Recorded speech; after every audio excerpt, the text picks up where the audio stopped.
Bismillahirrahmanirrahim. Alhamdulillahilladzi bini'matihi tatimmus shalihat. Wassalatu wassalamu ala sayyidina Muhammad wa ala alihi wa sahbihi ajma'in. Assalamualaikum warahmatullahi wabarakatuh. Alhamdulillah thumma alhamdulillah. Pertamanya dan setinggi-tingginya kita rafakkan kesyukuran kepada Allah Subhanahu wa taala, kerana dengan taufik dan juga inayah Allah, Allah Subhanahu wa taala telah menyempurnakan hajat kita, iaitu kita telah sama-sama dapat selesai solat maghrib secara berjamaah di rumah yang paling mulia di bumi Allah, iaitu di rumah Allah Subhanahu wa taala sendiri. Dan syukur sekali lagi kita rafakkan kepada Allah Subhanahu wa taala, kerana dengan ihsannya Allah dan lembutnya Allah, Allah Subhanahu wa taala telah membukakan pintu-pintu hati kita untuk sama-sama kita duduk di dalam taman-taman syurga. Mudah-mudahan satu hari kelak kita akan pasti bertemu dengan Allah Subhanahu wa taala, dan kita harap agar kita dijemput masuk ke syurga Allah tanpa hisab. Dan kita nantikan juga di sana adalah syafaat kekasih kita Rasulullah sallallahu alaihi wasallam. Mudah-mudahan menjadi kenyataan juga kita nanti di sana. Amin, amin, amin ya rabbal alamin.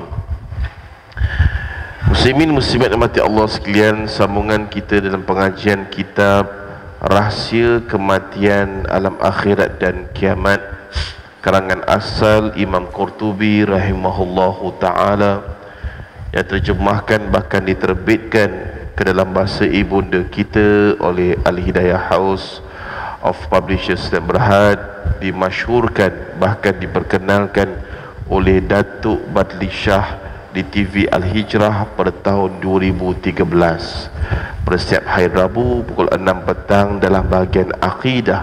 Dan insya-Allah pada malam yang penuh barakah ini, marilah kita sama-sama rehlah kita untuk mengutip khazanah permata ilmu Allah Subhanahu wa taala.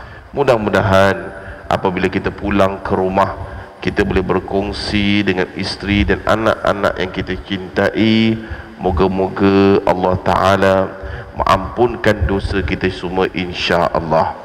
Muslimin muslimat dan mati Allah sekalian, di dalam kitab ini tuan-puan, datanglah sebuah tajuk, Roh Mujahid yang Syahid, Mukmin Biasa dan Kafir. Roh Mujahid yang Syahid, mukmin biasa dan kafir.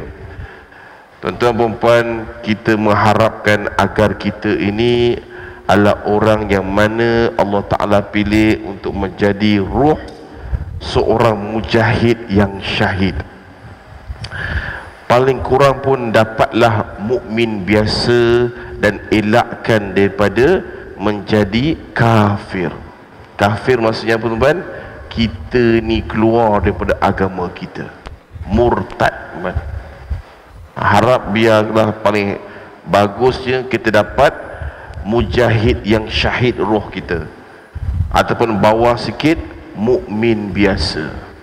Jadi muslimin muslimat mati Allah sekalian, seorang ulama bernama Abu Abdurrahman An-Nasai meriwayatkan hadis yang dirujuk kepada Abu Hurairah radhiyallahu anhu, yang menyatakan bahawa Rasulullah sallallahu alaihi wasallam bersabda, ketika seorang mukmin menghadapi sakaratul maut, seorang mukmin yang menghadapi sakaratul maut, para malaikat rahmat datang dengan membawa sutera putih dan berkata, keluarlah wahai jiwa yang redha dan diredai Allah, menuju ketenteraman dan rezeki daripada Allah. Tuhan telah redha kepadamu, Dia tidak murka kepada kamu. Lalu keluarlah rohnya dengan mengeluarkan bau yang amat harum, semerbak bagaikan minyak kasturi, sehingga sebahagian mereka memberikan kepada yang lain. Mereka membawanya sampai ke pintu langit. Para malaikat yang ada di sana bertanya, roh siapa yang kamu bawa, yang kamu semua bawa dari bumi? Baunya amat harum sekali. Mereka membawanya ke tempat arwah orang mukmin. Mereka amat gembira, melebihi kegembiraanmu menyambut kaum kerabat yang sudah lama merantau. Mereka bertanya tentang saudara mara mereka yang masih berada di dunia. Apa yang dilakukan fulan, apa yang dilakukan fulana? Mereka menjawab, biarkan dia, kerana ketika hidup di dunia dia diliputi oleh kesusahan. Ya muslimin, muslimat rahmati Allah, ini tuan-puan salah satu gambaran anugerah dan hadiah Allah Ta'ala berikan kepada kita. Orang mukmin tuan-puan, bila mana waktu di dunianya, dia akan peka dengan rumah Allah. Dia akan peka dengan hubungannya kepada manusia. Dia akan peka hubungan baiknya kepada haiwan. Dia akan peka hubungannya kepada tumbuh-tumbuhan. Ini orang mukmin. Dan untuk nak dapat gelaran mukmin tu bukannya hanya mulut saja, dia daripada amal kita. Sebab itu tuan-tuan, yang akan dapat nanti adalah orang yang mana Allah Ta'ala pilih. Kita tengok lagi kita macam mana. Dah berapa tahun dah kita Islam, berapa tahun dah kita semayang, berapa tahun dah kita sambut Ramadan, berapa tahun kita sambut raya. Berapa tahun selama kita bertahun-tahun itu, bagaimana keimanan kita kepada Allah Ta'ala? Ada nampak peningkatan ataupun ada nampak hambar? Paling penting adalah bila masa Bilal melaungkan azan hayya 'alas salah, ada tak kat dalam hati kita tu jiwa nampak diri ni kena ada kat rumah Allah? Tu sebab orang mukmin tu Imam Ghazali rahimahullahu taala dalam kitabnya Ihya Ulumuddin menyatakan bahawa orang mukmin ni hidupnya dia ada 3 tempat. 3 tempatnya tu orang mukmin. Satu di rumahnya, satu di rumah Allah, satu lagi tempat yang dia hajati. 3. Tak ada tempat ni. 3. Dan dia akan pegang 3 tempat ni sampai wasiatnya kepada zuriat dia yang lain. Walaupun dia telah pergi, pahalanya sampai juga kepada dia. Nampak ni orang mukmin Jadi kita tengok di kita bagaimana ada rasa rindu tak nak jumpa Allah Ta'ala? Kalau kita ada rasa rindu nak temu Allah Ta'ala tu, maknanya memang adalah kita ni calon menjadi orang mukmin. Calon bukan mukmin betul lagi, baru calon tu. Lepas main jemaah pula, jemaah daripada AJK Masjid, maklum pula ada taman-taman syurga. Hadir tak diri kita nak duduk dalam taman-taman syurga? Nampak dua ni dua ni isi penting dan dua ini isi penting inilah para ashabun Nabi SAW tak pernah tinggal tak pernah tinggal. Sebab tu waktu zaman itu Islam genggam dunia, 3/4 dunia dalam genggaman Islam. Orang kafir ikut Islam punya cara zaman tu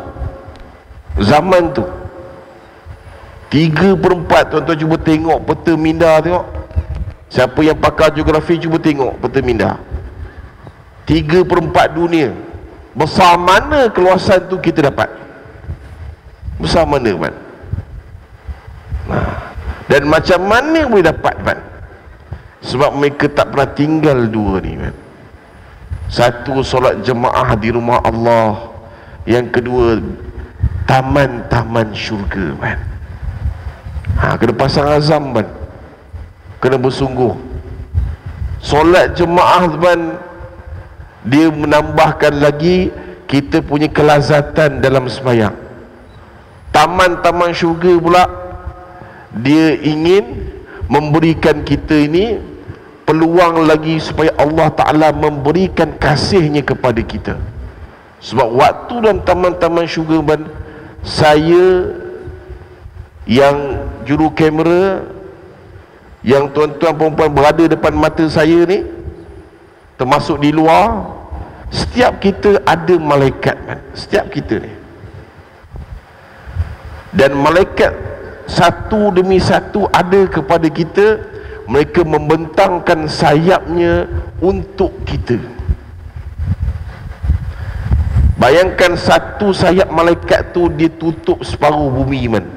Kalau dua sayap man, tenggelam bumi, gelap kan?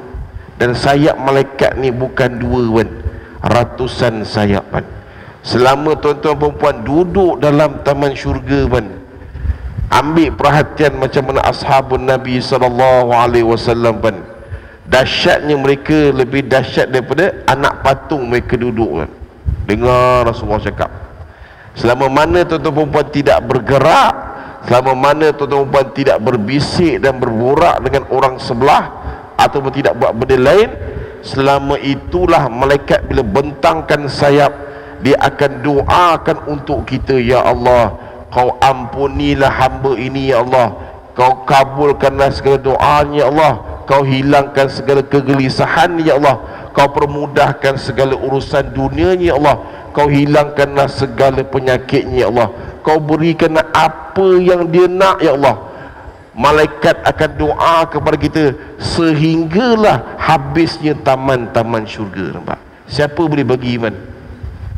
Tak ada siapa boleh bagi, melainkan Allah Ta'ala. Sebab tu sahabat Nabi nampak benda tu cukup serius. Allah Ta'ala pulangkan kepada mereka dapat 3/4 dunia. Sekarang macam mana? Ada orang kita nak ambil perhatian. Tuan-tuan, perempuan, Alhamdulillah, saya datang kat masjid yang orang yang suka berilmu, Alhamdulillah man. Tuan-tuan cuba tanya ustaz-ustaz lain yang mengajar di tempat-tempat lain kan, cukup menyedihkan. Ustaz tu cakap di depan, dia cakap di sana. Kawan yang dengar kat sini, mana satu dia dengar? Nak dengar ustaz tu cakap ke nak dia cakap? Sebab itu sembahyangnya sembahyang kelabu asap man. Tak dapat rasa nikmat khusyuk dalam sembahyang, sebab dia tidak ada adab dalam tutur ilmu. Itu jadi masalah. Bagaimana tuan-tuan perempuan nak dapatkan kita ni orang mukmin yang akan dapat baunya harum, kalau taman syurga pun kita gagal? Bawa. Dan ini yang paling bahaya man. Paling bahaya. Tuan-tuan cuba bayangkan, kita ni ada sebagai seorang atuk atau menantu, ayah, mertua, ada cucu, ada cicit, keluarga ramai kan. Sekarang ni banyak lah keluarga atuk ni, dah beratus orang. Keluarga ni beratus. Cuba tengoklah keluarga kita kan. Kita beri gambaran kan. Cuba tengoklah keluarga kita. Dalam ratusan keluarga kita tu, bila masa azan dikumandang, ada tak yang bersedia untuk sembahyang?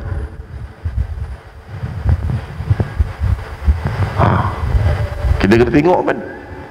Ada tak sembahyang, semangat ni untuk sembahyang bila azan fardu masuk? Itu satu. Yang kedua, ada tak hati mereka ni nak rasa duduk dalam taman-taman syurga kan? Kalau tuan-tuan perempuan ada keluarga macam tu, adalah harapan nak rasakan harumnya bauan tuan-tuan perempuan nanti bila malaikat bertanya dia. Tapi kalau kita bangga je zuriat kita ramai, tapi bila saat azan berkumandang kita tak ambil indah man, kita akan rasa cukup perit dan pedih nanti di sana. Begitu juga dengan bila orang kata ada taman-taman syurga, hati kita tak ada langsung nak duduk dalam tu. Nak ban? Allah Ta'ala dah beri kita nasihat dah. Kalau kita tak nak Allah Ta'ala ban, Allah Ta'ala pun tak rugi kalau tak ambil kita ban. Ya ban, bahaya ban. Kalau manusia tak nak kita tak apa ban, tapi kalau Allah tak nak kita, siapa boleh bantu kita ban? Mak ban. Sebab tu dalam kitab ni katakan, bila kita berada nanti di sana ban, bila kita ni dipilih oleh Allah Ta'ala yang mengatakan kita ni orang mukmin yang mana datang kepada kita malaikat rahmat dengan membawa sutera putih dan berkata, jiwa wahai keluar jiwa yang redha dan diredai Allah menuju ketenteraman dan rezeki daripada Allah. Bila kita itu keluar, kita, roh kita keluar, keluarga kita tunggu di sana. Kalau kita tunggu kan, keluarga kita akan bertanya, apa khabar kawan kita tu, apa khabar sepupu kita, apa khabar kawan kita yang ni, apa khabar sepapat kita, apa khabar. Nampak kan? Sebab tu penting dan utamanya kita kena jadi orang baik. Bila kita jadi orang baik kan, orang akan dapat juga imbuhan daripada kita. Keluarga kita tunggu juga sana, seronok dia, seronok kan, keluarga kita seronok tunggu sana. Walaupun dia telah masuk neraka jahanam, dia diseksa, tapi dia bangga ada zuriat dia yang waktu orang semua tengah tidur, dia bangun sujud kepada Allah. Bangga dia, seronok dia. Dia tak sabar bila masa, bila nyawa kita ditarik, dia nak jumpa kita nanti di sana kan. Nampak kan? Tu kita kena berlumba-lumba kan. Fastabiqul khairat, berlumba-lumbalah kamu dengan benda-benda yang membawa kebaikan. Umur kan. Tapi malang ban, bila masa sekiranya kita berada di sana, bila roh yang di sana tanya, apa khabar Tok Mat, apa khabar Tok Ali, apa khabar, kalau kita kata masih macam tu, sedih mereka. Apa kan? Kebanyakan kita tuan-puan, mak ayah kita dah pergi, mak ayah kita sekarang tengah tunggu kita kat sana. Kalau tuan-tuan perempuan berikan satu persembahan yang baik kepada Allah, mak ayah tuan-puan cukup tak sabar-sabar nak harapkan tuan-puan bantu mereka di sana. Mohon. Itu penting jadi anak soleh, dan pentingnya jangan salahkan mak ayah. Sebab semua ni tak ada kan? Sebab Allah Ta'ala berikan kita akal. Akal kita boleh fikir. Tu kita kena hati-hati kan. Setiap tindak tanduk kita pastikan kena tepat dengan agama ajar. Biar kena tepat. Nampak gelong sikit, lari sikit, skru putus sikit, betul ke balik? Nak betul macam mana kan? Macam mana betul? Adakah sekadar kita duduk dalam solat berjamaah 5 kali sehari semalam? Dah, tak dapat kan? Buktinya sahabat Nabi pun bukan sekadar semayang dengan Nabi, tak dapat. Sahabat Nabi duduk dalam taman syurga, baru mereka nampak. Buat perkara ini amalan ahli syurga, buat perkara ini akan dihina di akhirat. Dia nampak, bau betul hidup kita man. Nampak man? Dan kita man, bila tuan-tuan perempuan dah sayang Allah Ta'ala man, suka datang rumah Allah selalu, dan suka duduk taman-taman syurga, siap sedia Allah Ta'ala akan uji tuan-puan satu demi satu. Bagaimana kamu nak kata kamu beriman kepada aku selagi mana aku tak uji kamu. Kita akan diuji. Yang paling dahsyat kita akan diuji daripada isteri kita. Kan? Satu isteri, seterusnya anak-anak kita, seterusnya keluarga kita, seterusnya lagi rakan-rakan sekerja kita, seterusnya lagi jiran-jiran tetangga kita. Tu Allah tengok tahap kita sampai mana, dan apakah kalimah yang akan keluar daripada lidah kita bila Allah Ta'ala uji kita begitu. Sebab tu dalam kitab Ar-Risalah Kusyairiyah, Sayyidatina Aisyah mengatakan bahawa bagi kami ini nikmat tu azab, nikmat tu azab, tapi azab tu adalah nikmat. Kita tak faham. Kita kalau suka biar nikmat je, tak ada langsung ujian. Bagi mereka ujian tu nikmat. Ujian tu nikmat. Sebab apa? Bila Allah Ta'ala berikan mereka tekanan, bila Allah Ta'ala memberikan mereka sampai nak ragut nyawa man, sampai nak dibunuh, seperti Nabi kita SAW, lagilah kuat kental iman mereka sujud kepada Allah.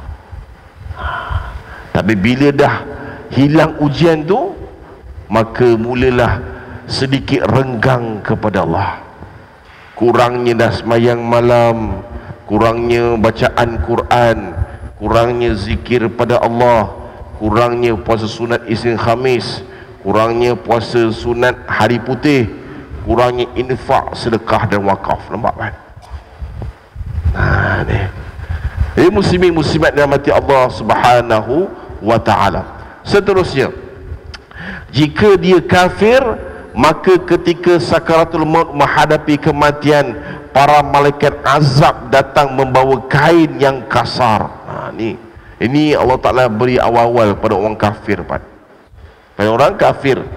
Dan sekarang kita digembar-gemburkan dengan mereka ni membakar Al-Quran. Itu memang hidup mereka kan. Contohnya kau buka Quran, kau buka tafsir, kau buka terjemahan, kau buka huraian dan juga pengertian daripada Quran, tuan-tuan akan nampak memang mereka hidupnya tak suka dengan Islam. Tak suka kan. Mereka dah memang betul-betul bertekad nak hilangkan Islam daripada muka bumi kan. Itu hidup mereka. Tak nak langsung ada Islam di muka bumi, nak tenggelamkan Islam. Hanya kita je cara nak buat macam mana.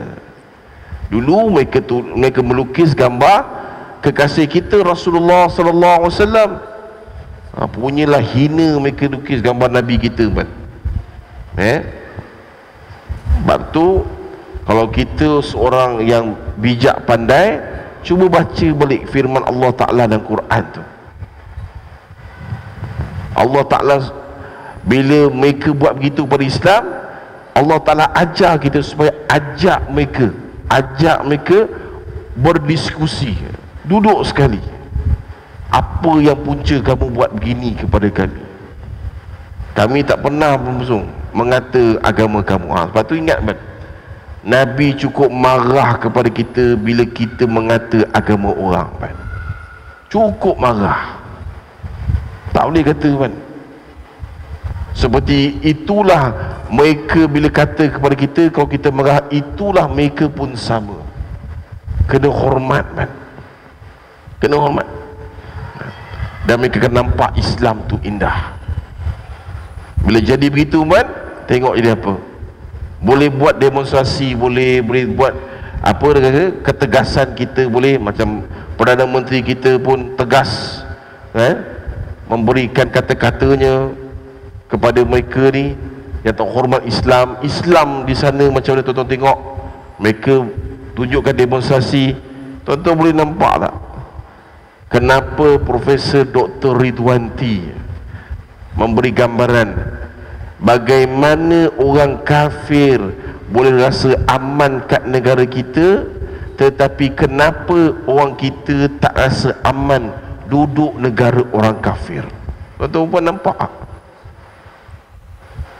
Mereka datang negara kita puan, apa sahaja rumah sembahyang mereka tak akan kita sentuh puan. Sebab kita agama mengajar hormat rumah Tuhan mereka. Tapi tuan-tuan puan tengok tak bagaimana orang Islam kita di sana puan. Negara bukan Islam, Rohingya macam mana, negara-negara India bagaimana, macam mana mereka buat kepada kita orang Islam. Palestin macam mana, ada kita buat? Tak pernah kan? Kat Malaysia ni kita tak pernah dengar. Kita usik mereka punya rumah Tuhan mereka tanpa sebab. Semuanya ada sebab dan mereka setuju. Nampak kan? Punyalah jaga kita kan. Ini sebenarnya Islam kan. Ini Islam. Dan inilah waktu satu ketika dalam peperangan, ketika mana Sayyidina Ali kan, dia ceritakan oleh Tok Guru kita almarhum Datuk Ismail Kamus. Ketika mana Sayyidina Ali nak bunuh musuh Islam tu, dia betul-betul nak bunuh. Waktu dia nak bunuh tu, orang kafir tu ludah pada wajah dia, pedang dah keluar, nak penggal kepala. Bila kawan tu ludah pada muka Sayyidina Ali, beredar dia, tarik terus pedang. Hairan kafir tu. Habis perang, kafir tu tanya, wahai Ali, kenapa kau tak nak bunuh aku? Aku memang nak bunuh kau, tapi kerana kau ludah aku tadi, niat aku dah lari. Aku takut niat aku bunuh kau kerana kau ludah aku. Tuan-tuan cuba bayangkan apa jadi kat kaum kafir tu. Orang kafir tu kan terus mengucap 2 kalimah syahadah. Penting tak penting kan, kita ni kena faham agama kan. Bau betul kan. Baulah cantik orang nampak. Nampak kan? Muslimin muslimat dalam hati Allah Subhanahu wa taala. Dan cerita di sini tuan, mengenai orang kafir ini, yang mana waktu mereka berada di dunia dahulu tuan, setiap perkara kita ajak kepadanya. Kalau kita tengok sekarang ni dah banyak kita buat diskusi dengan mereka, ajak mengenai keindahan Islam, menerangkan bahawa kita ini Islam ditegak bukan dengan mata pedang. Kita ni ditegakkan dengan secara yang semula jadi manusia boleh terima. Kita terangkan betul-betul mengenai Islam, habis-habisan. Tapi mereka mencemuh kita, mereka mengata belakang kita, mereka siap kata lagi Nabi kamu ni orang yang gila nafsu.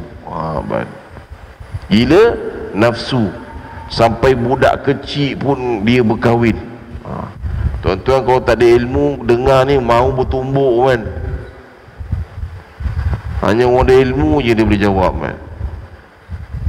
Pernah berlaku satu ketika, seorang ulama Mesir bernama Syekh Mutawalli Asy-Sya'rawi. Ini ulama besar Mesir kan. Sampai sekarang orang suka dengar tafsirnya. Di mana pernah dijemput satu muktamar besar di Eropah. Dan bila di sana mereka kata, wahai Syekh, Nabi kamu ni memang kuat nafsu. Syekh Mutawalli tak melenting kan, dia tak melatah, dia tak mengamuk naik angin macam kita, tak, tenang, dia dengar. Sampai budak kecil pun Nabi kamu kahwin kan, teruk betul kan. Habis budak tu, hamba Allah tu, budak ingusan tu berbicara, Syekh tu tanya, kamu beriman dengan Nabi Sulaiman? Beriman. Berapa isteri Nabi Sulaiman? Senyap kan. Tuan-tuan tahu berapa ramai isteri Nabi orang Sulaiman? Berapa kan? Ada riwayat mengatakan 100 isteri kan. 100 isteri. Itu syariat zaman Nabi Allah Sulaiman. Senyap terus orang tu, tak kata apa. Nampak kan? Biarlah kita ilmu cakap dengan ilmu, bukan kita bergaduh. Tu betul kan. Begitu juga dengan keadaan orang kafir gini kan. Bila dia tolak habis Islam, dia tak nak terima tu, dia sami'na wa asaina je, dengar dan berpaling tadah, tak minat dah. Dia tetap dengan pendidikan kata, kamu agama yang memecah belah, kamu agama yang buatkan orang tersinggung, kamu agama teroris, Islamofobia, kamu agama ni tak ada kebebasan. Bagi dia semua bebas, minum arak bebas, main judi bebas, tattoo bebas, free thinker bebas, tukar-tukar pasangan bebas, apa lagi tuan-puan, ambil morfin bebas. Ni kafir. Kamu ni tak ada orang suka kebebasan. Hatta tuan-puan, Abu Talib sendiri pun tak beriman man. Sebab apa? Sebab terikut dengan bisikan kaumnya. Di saat akhir nazak tu, Nabi dah ada harapan dah tu. Tiba-tiba bila dibisik, wahai Abu Talib, sekiranya kau masuk agama Muhammad ni, habis kedudukan kau, takhta kau, nama kau, masyhuran kau, pangkat kau, duit kau, semuanya tak ada. Kau akan jadi seperti orang biasa. Sebab itulah Abu Talib tak nak syahadah kan. Dia nampak itu keduniaan tu habis kan, mati dalam kafir. Buat. Nah ni, dia muslimin muslimat mati Allah sekalian, keluarlah jiwa yang murka dan murkai Allah menuju kepada siksanya. Roh itu keluar dengan mengeluarkan bau yang amat busuk. Mereka membawanya ke pintu bumi. Para malaikat di sana bertanya, roh siapa ini, baunya amat busuk sekali, hingga mereka dibawa ke tempat arwah orang kafir. Hadis riwayat Imam An-Nasai. Kita beri haluan dulu kepada Tuan Bilal untuk lakukan azan, kemudian saya mau sedikit masa lagi insya-Allah. تامة والصلاة قائمة سيدنا محمد وسط الفضيلة وبعث مقام محمد الذي وعده إنك لا تخلف الميعاد. Muslimin muslimat mati Allah sekalian, saya mau sikit masa lagi. Moga-moga Allah Ta'ala rahmati kita semua insya-Allah. Seterusnya tuan-tuan, kalau kita lihat Imam Abu Daud Al-Thayalisi meriwayatkan hadis daripada Hannad, daripada Qatadah, daripada Abu Jauza, daripada Abu Hurairah, bahawa Nabi bersabda ketika seorang mukmin menghadapi kematian. Seorang mukmin yang menghadapi kematian, bukan orang biasa Islam tapi dia dapat dalam kedudukan mukmin. Mukmin ni atas lagi bat. Kalau orang Islam ni, dia hanya akan semayangnya, biasanya dia akan semayang kat rumah, biasanya akan semayang akhir-akhir waktu. Biasanya kadang-kadang nak bagi duit kat masjid pun nak tak nak. Ni orang Islam biasa. Tapi kalau istilah orang mukmin pun, dia luar biasa. Maksud luar biasa apa? Dia akan letakkan misi, visi dia, kejayaan dia adalah rumah Allah. Dia nak hidupkan jantung dia rumah Allah. Kalau dia pergi rumah Allah, maka jantung dia segar. Ni orang mukmin. Kalau ada taman-taman syurga, dia akan rasa fresh bila masa dia duduk dalam taman-taman syurga tu. Kalau ada tabung, dia memang niat betul akan cuba supaya menginfakkan ke tabung itu. Sekarang tuan-tuan tengok ada tabung Ihya Ramadan kan? Pasang niat dan betul-betul nak beri kan? Jangan niat saja, rugi kan? Niat betul-betul nak beri dan beri saja kan? Dapatlah mukmin tu kan? Sebab kita nak luar biasa daripada biasa kan? Rugi dapat biasa kan? Rugi sangat kan? Sebab apa?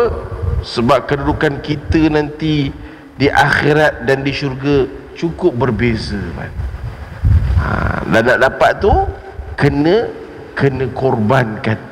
barulah dapat. Sama kan? Di sini menyatakan bila seorang mukmin itu meninggal, malaikat rahmat datang kepadanya lalu memberi salam. Kan? Malaikat beri salam kan? Ini semua arahan Allah Ta'ala kan? Arahan Allah Ta'ala. Tuan-tuan cuba tengok kan, malaikat tu dah lah tak ada nafsu, dia jadikan daripada cahaya, taat dia kepada Allah. Tuan-tuan tengok, tiba-tiba dia datang kepada kita memberi salam. Ajaib tak ajaib? Kita ni Allah Ta'ala bagi nafsu, bagi nafsu. Kadang-kadang kita terlepas pandang, buat maksiat, terlanjur kata, fikir su'uzon kepada Allah dan su'uzon kepada manusia. Tetapi semua itu 360 darjah kita ubah bila kita telah sedar dan insaf kepada Allah. Waktu itu malaikat beri salam kepada kita kan? Di sana kan? Sambung kan? Seterusnya, kemudian mengalirlah roh mukmin itu ke dalam sehelai kain sutera putih. Mereka berkata, tidak pernah kita menghidu bau roh seharum ini sebelumnya. Allah kan? Berebut kan? Berebut. Cuba saya upaya kan? Pastikan kita punya baran kita, ego kita, dan kita punya selalu merasa diri kita ni betul. Sifat-sifat tu kita kena perbetulkan diri. Seorang ayah, seorang suami, seorang ketua majikan, seorang yang berpengaruh, cuba tengok kat mana sepatutnya kita begitu.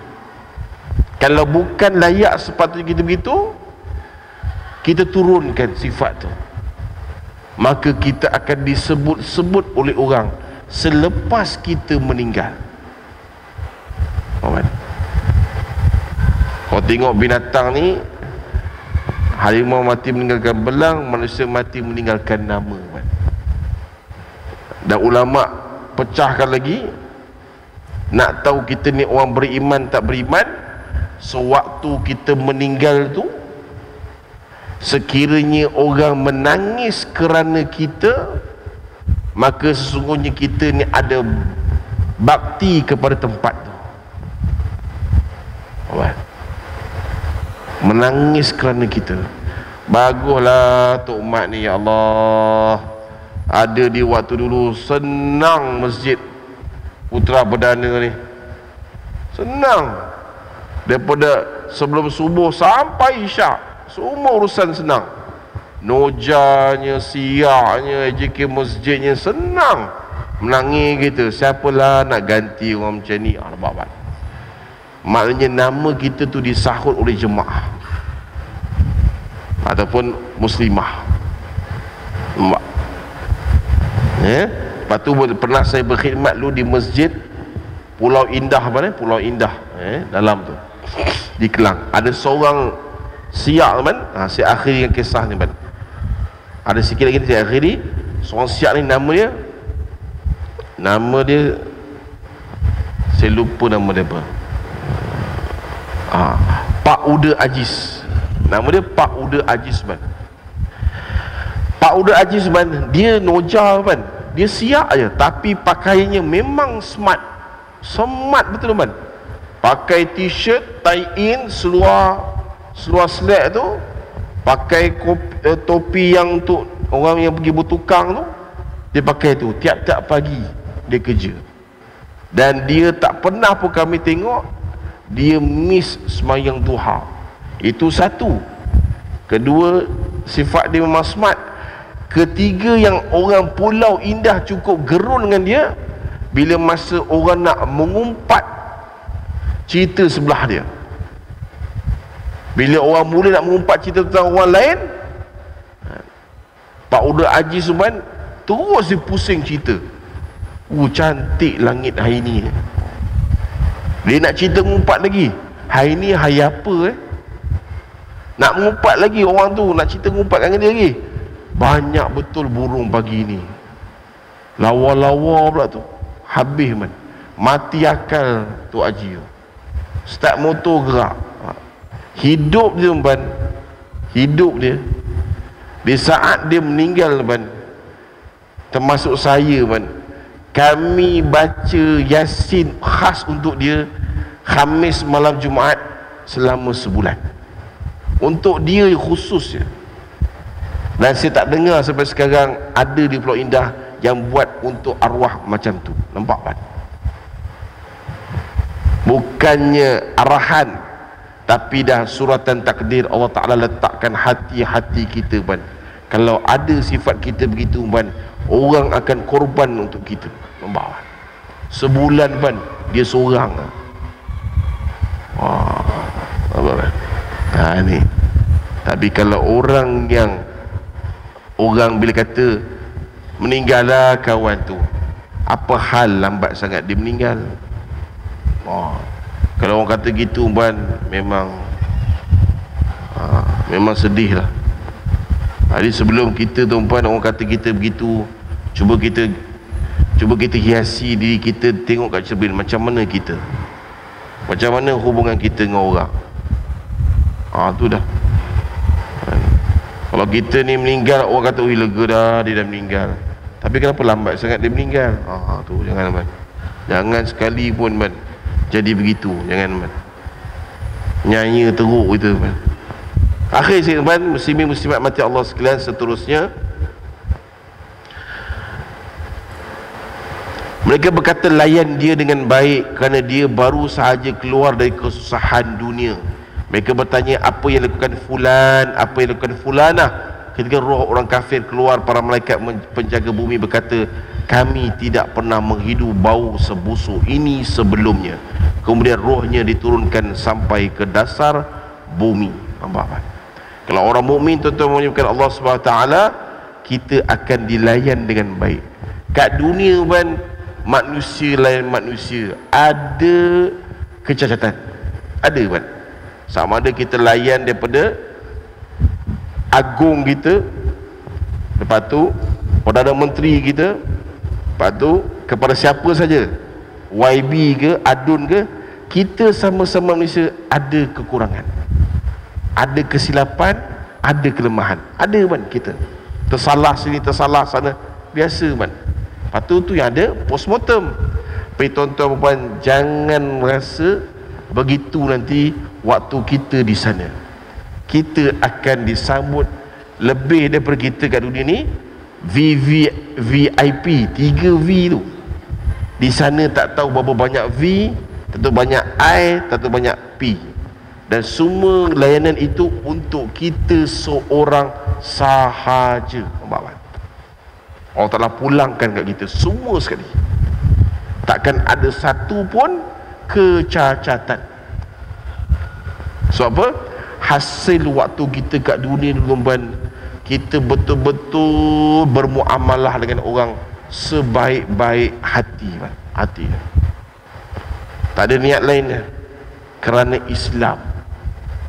Mak kan? Dapat baik.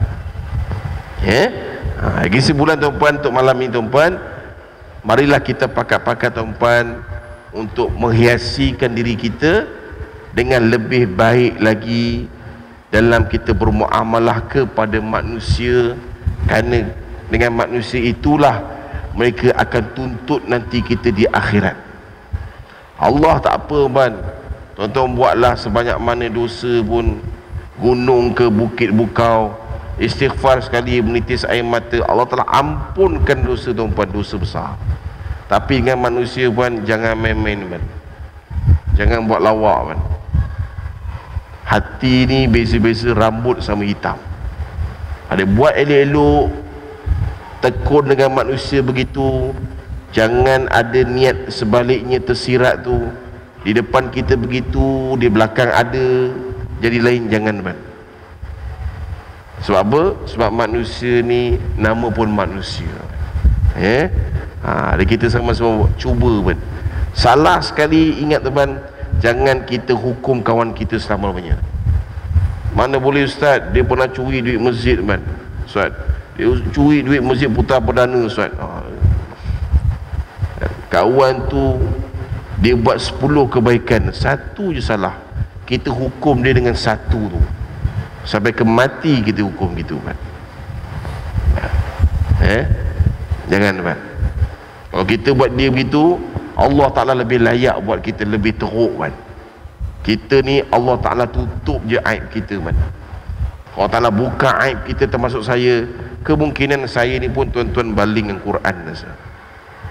Mana? Pastikan jaga keaiban tuan-tuan perempuan sendiri. Jangan cuba nak sibuk buka aib orang kan. Sebab di sana nanti kita akan dibuka aib oleh Allah Ta'ala.